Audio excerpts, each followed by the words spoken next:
Alvíceras, alvíceras. No dia 12 de fevereiro, muitos acontecimentos e celebrações se repetem todos os anos. É o 43º dia do ano no calendário gregoriano, restando somente 322 para o ano fenecer, sendo que no ano de 2024, que é o ano que estamos, é um ano bissexto, faltam, portanto, 323 dias para o ano acabar, um dia a mais. Bom, vamos aos eventos históricos registrados em algum dia 12 de fevereiro de algum ano. No dia 12 de fevereiro de 881, o Papa João VIII coroa Carlos o Gordo, rei da Itália, o imperador romano germânico. No dia 12 de fevereiro de 1502, Vasco da Gama, com 15 navios e 800 homens, parte de Lisboa, Portugal, na sua segunda viagem à Índia. Isabel I emite um decreto proibindo o Islã na coroa de Castela, forçando praticamente todos os seus súditos muçulmanos a se converterem ao cristianismo. E aí aqui nós temos um exemplo clássico de como se davam certas conversões na Idade Média, né?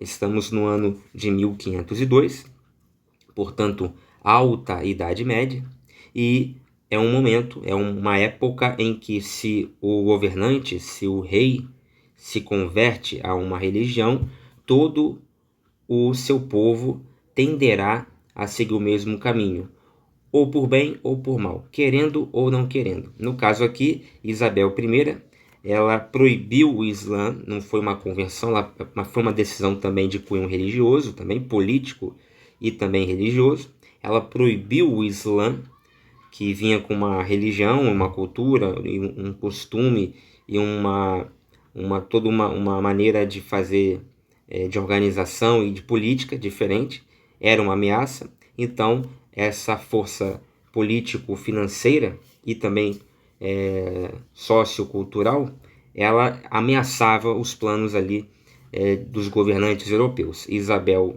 I de Castela, ela então vai decretar essa proibição, né, do Islã na coroa de Castela e forçou, né, praticamente a golpe de caneta, né, a golpe de pena, digamos assim, com essa assinatura desse decreto, ela acabou forçando todo o reino, toda a população a se converter, né? E inclusive, claro, estou falando da população já não conversa, né? Não convertida, no caso, aquela que não era cristã e que vivia ali na coroa de Castela, a população muçulmana que vivia ali naquela região do reino de Castela.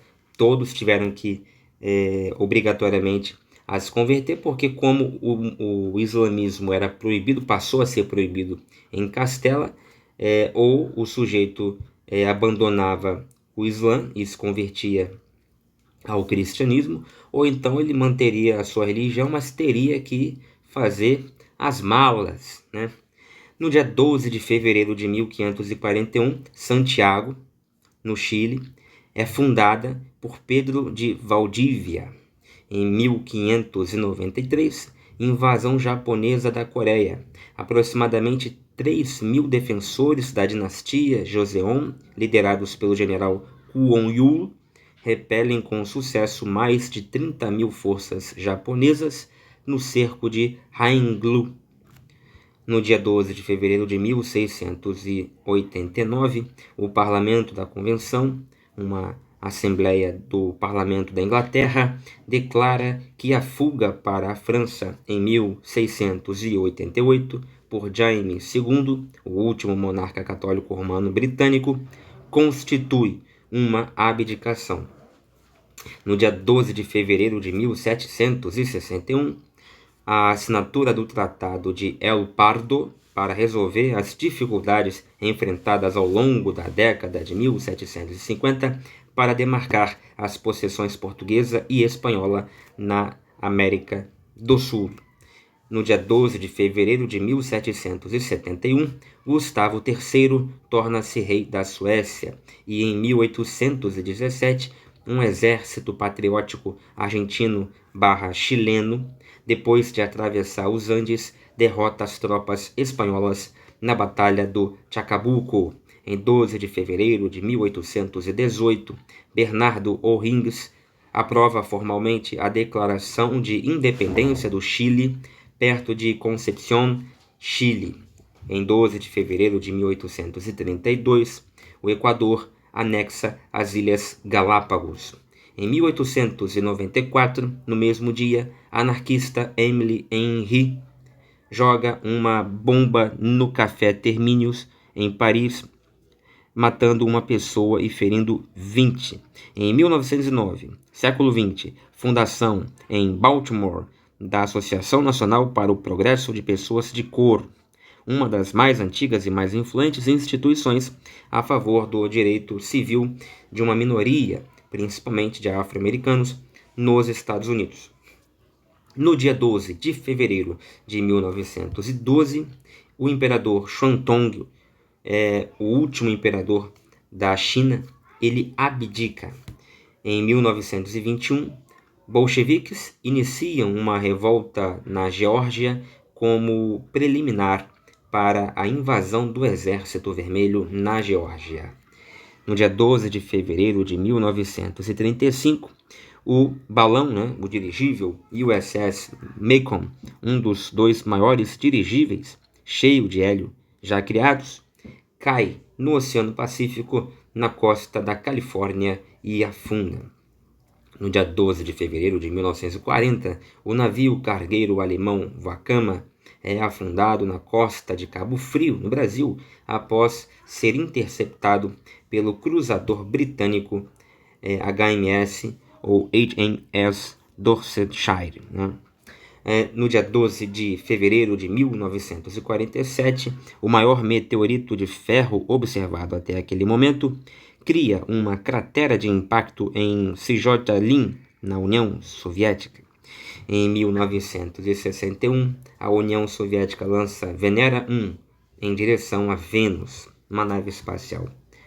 É curioso porque não é para Marte, não é para a Lua, é para Vênus. Em 1974, no dia 12 de fevereiro, criação da Associação Portuguesa para a Defesa do Consumidor, nenhuma importância isso aqui para a gente, Alexander Solzhenitsyn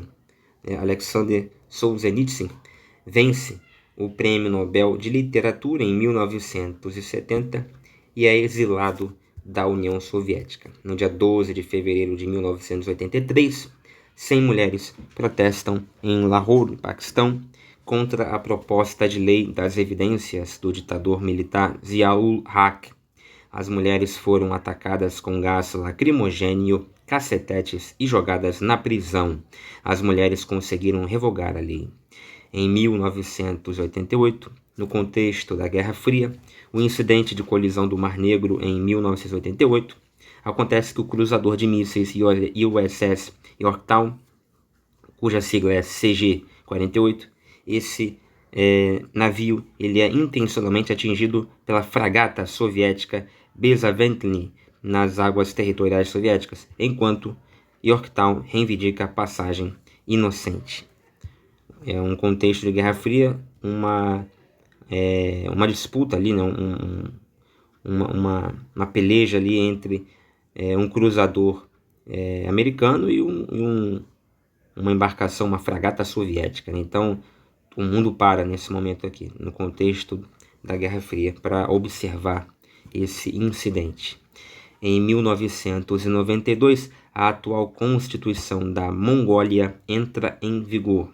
No dia 12 de fevereiro de 1993, James Bulger, de 2 anos de idade apenas, é sequestrado no New Strand Shopping Center, Buttle, por 2 meninos de 10 anos de idade, que depois de o torturarem, o assassinaram. Então, 2 meninos de apenas 10 anos de idade sequestram um outro menino de 2 anos de idade, torturam-no e matam-no. E este bárbaro episódio, bárbaro sobretudo pelas características dos algozes, né? Duas crianças de 10 anos que arquitetam e executam este plano. Este episódio, esta cena aqui, né? Este fato histórico, ele se notabilizou na história da criminologia justamente por essas características e marcou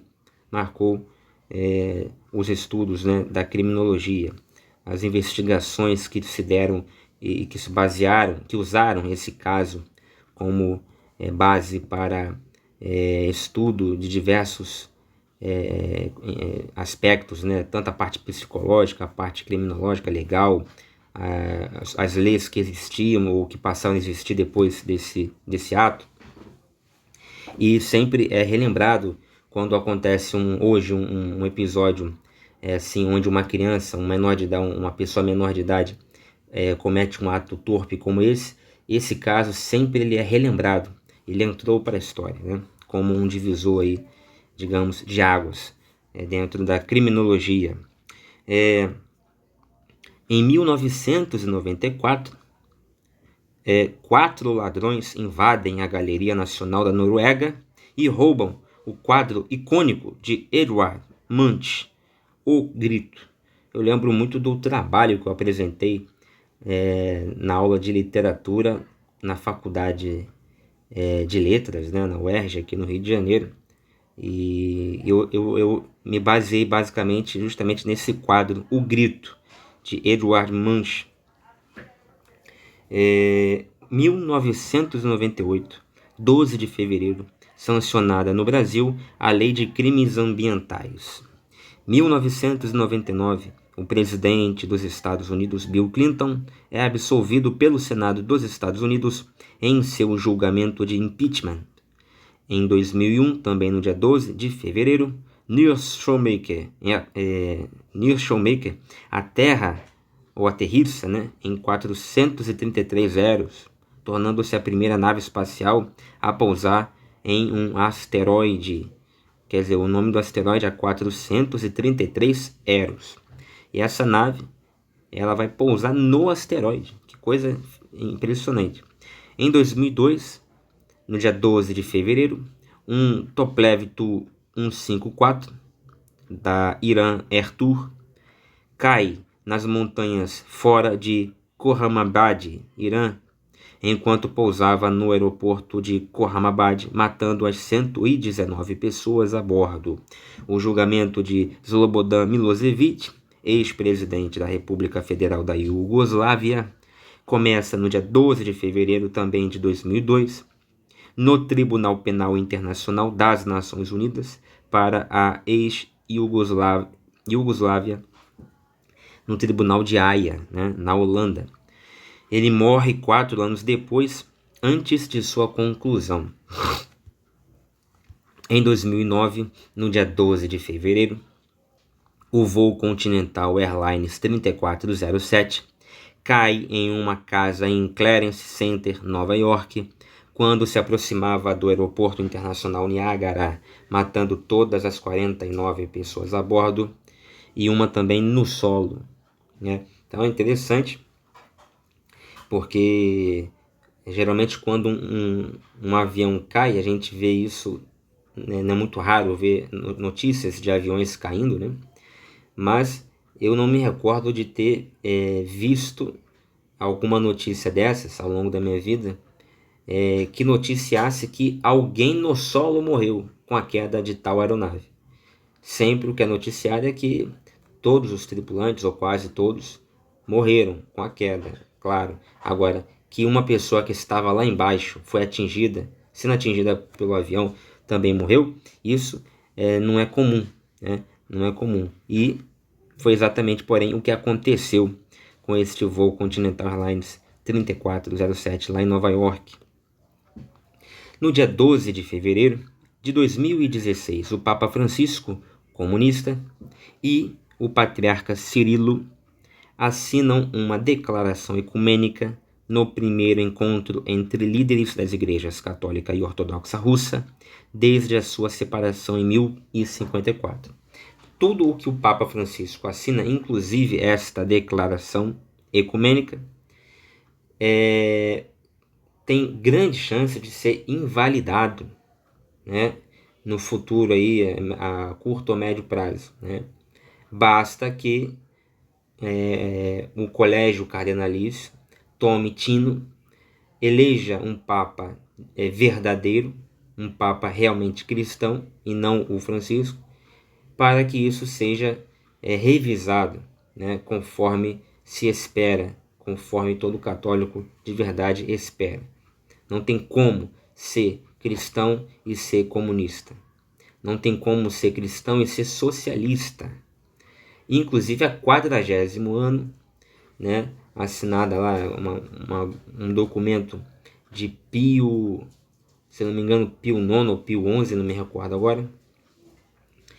Ele escreveu a 40º ano condenando, né, o comunismo e o socialismo e deixando com todas as palavras de maneira bem clara que é impossível uma pessoa ser católica e ao mesmo tempo socialista ou comunista. João Paulo II ratifica, endossa, coaduna com este documento da 40º ano e vai escrever a 100º ano, né? E vai endossar isso aí. Isso para ficar somente nesses dois documentos, tá bom? Então, Papa Francisco e uma vaca fazendo um cocô é a mesma coisa, tá bom? 2019, no dia 12 de fevereiro, né, República da Macedônia muda seu nome para República da Macedônia do Norte, após o acordo de Prespa entrar em vigor e encerra a disputa de 27 anos com a Grécia. Aqui deixa eu explicar para vocês aqui. A Grécia, ela sempre teve uma interface muito grande com a Macedônia. O próprio Alexandre o Grande, que todo mundo, quando toca nesse nome, lembra o quê? Lembra do Império Grego, né? da expansão grega, da cultura grega. Ele nunca foi grego, ele não era grego. Filipe da Macedônia era da Macedônia, como já diz o nome, era o pai dele. E ele era macedônio. Agora, desde aquela época já tem essa mescla aí, né, da Macedônia com a Grécia. Já participaram do mesmo território, já compuseram uma mesma nação, depois se separaram e tal. Tanto é que, após este acordo de Prespa, lá em 12 de fevereiro de 2019, outro dia, né, até outro dia aí atrás, não tem muito tempo, até esta data aqui, 12 de fevereiro de 2019, a República da Macedônia, ela se chamava Macedônia, né? Só que existia na Grécia uma região chamada também Macedônia, né? Só que aí o que acontece? Uma ficava mais ao norte e outra mais ao sul. Então o que aconteceu foi que a Macedônia, o país Macedônia, continuou sendo chamado de Macedônia, e na fronteira que a Macedônia faz com a Grécia, aquela parte ali ficou sendo chamada ali, aquela região ali que faz fronteira com a Macedônia, mas não é a Macedônia, ficou sendo chamada de Macedônia do Norte. Mas assim, ela está ao sul da Macedônia. Então, é uma coisa curiosa porque a Macedônia, ela está ao norte da Macedônia do Norte. E a Macedônia do Norte está ao sul da Macedônia. Por que então a Macedônia do Norte é Macedônia do Norte, se ela está ao sul da Macedônia? Ela é Macedônia do Norte porque ela está ao norte da Grécia. Então ela era uma região que compunha o norte da Grécia. E aí então ela se tornou independente da Grécia com esse nome, República da Macedônia do Norte, graças a esse acordo de Prespa, né? Acordo de Prespa, que entrou em vigor após 27 anos de disputa, né, com a Grécia, no dia 12 de fevereiro de 2019. Passamos então às celebrações, celebridades e feriados, eventos cíclicos que todos os anos são lembrados e comemorados no Brasil e no mundo. Dia Mundial da Oração pelo Autista, né? Então 12 de fevereiro é o Dia Mundial da Oração pelo Autista. O autista é aquela pessoa que padece dessa mazela aí, né, dessa doença, vamos chamar assim, que afeta aí o comportamento, né, também a parte neurológica, digamos assim.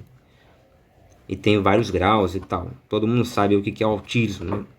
No dia 12 de fevereiro também é o Dia Mundial do Casamento. No dia 12 de fevereiro é o Dia Mundial do Casamento. É o dia que se também lembra a festividade de Diana, deusa da caça e dos bosques. No cristianismo temos 5 pessoas que são lembradas no dia 12 de fevereiro. Antônio II de Constantinopla, que também era chamado de Caulia, ou Caulias, né? Ele foi o patriarca de Constantinopla de 893 até a sua morte em 12 de fevereiro de 1901. Bento de Aniane. Bento de Aniane. Quem foi Bento de Aniane? Bento de Aniane, da ordem beneditina, nascido Witiza e chamado segundo Bento, porque tem o primeiro Bento, né, São Bento, aquele que é o pai dos pais do monasticismo, né? E esse segundo Bento também foi monge, né? Monge beneditino, reformador do monasticismo, que deixou uma importante história, um importante legado na prática religiosa do Império Carolíngio. Ele é venerado como santo e festejado no dia 12 de fevereiro. Eulália de Barcelona, no dia 12 de fevereiro, comemora-se esta santa cristã, o dia dela, considerada virgem e mártir, sendo festejada a 22 de agosto pelas igrejas do Oriente e a 12 de fevereiro pela Igreja Católica. É com frequência confundida com a homônima Santa Eulália de Mérida, cuja hagiografia é semelhante, ou seja, também virgem, também mártir. Juliano o Hospitalário, né? Juliano o Hospitalário é um santo católico de existência duvidosa. Dependendo da versão, sua origem pode ser Le Mans, na França, provavelmente uma confusão com São Juliano de Le Mans, ou a cidade de Ate, na Bélgica, ou até Nápoles, na Itália. Os locais onde ficavam os hospitais construídos por ele também são motivo de debate, variando das margens do rio Gardon, na Provença, até uma ilha perto do rio Potenza, na direção de Macerata, na Itália. Então, assim, ele construía hospitais, por isso que ele era chamado Juliano o Hospitalário. É um santo católico e ele era um monge hospitalário. O hospital, ele começou como um anexo da catedral, né? Já expliquei isso em vídeos anteriores. E havia lá um anexo à catedral. A catedral era um conjunto de prédios, não era só um prédio. Eles eram, claro, intercomunicáveis, mas era um recinto, era um anexo dessa catedral destinado a cuidar, né, dessas pessoas que ninguém queria, que ninguém queria por perto, pessoas com lepra, com doenças contagiosas, pessoas inválidas, párias sociais, eram todas jogadas à margem da sociedade, e esses monges, a Igreja Católica, recolhia essas pessoas, acolhia essas pessoas ali no hospital, né? Iam as pessoas, não somente no início, as que tinham enfermidades, iam também aquelas que simplesmente precisavam de algum apoio, alguma ajuda, não necessariamente que estavam doentes, mas a maioria era formada por pessoas doentes. Com o passar do tempo, então, esse hospital deixa de ser apenas um anexo da catedral para ser um prédio à parte, né? E o Juliano Hospitalário, ele vai construir alguns desses hospitais. E também no dia 12 de fevereiro se comemora o dia de Melécio, né? Melécio de Antioquia. Ele foi um bispo cristão e patriarca de Antioquia de 360 até a sua morte. Seu firme apoio aos nicenos na igreja levaram-no 3 vezes ao exílio sob imperadores romanos arianos. Então ele foi um defensor de Nicéia, né? do símbolo de Nicéia. Ou seja, da ortodoxia. Um de seus últimos atos foi presidir o primeiro concílio de Constantinopla em 381. Então, foram os eventos do dia 12 de fevereiro de qualquer ano. Até o próximo vídeo, se Deus quiser.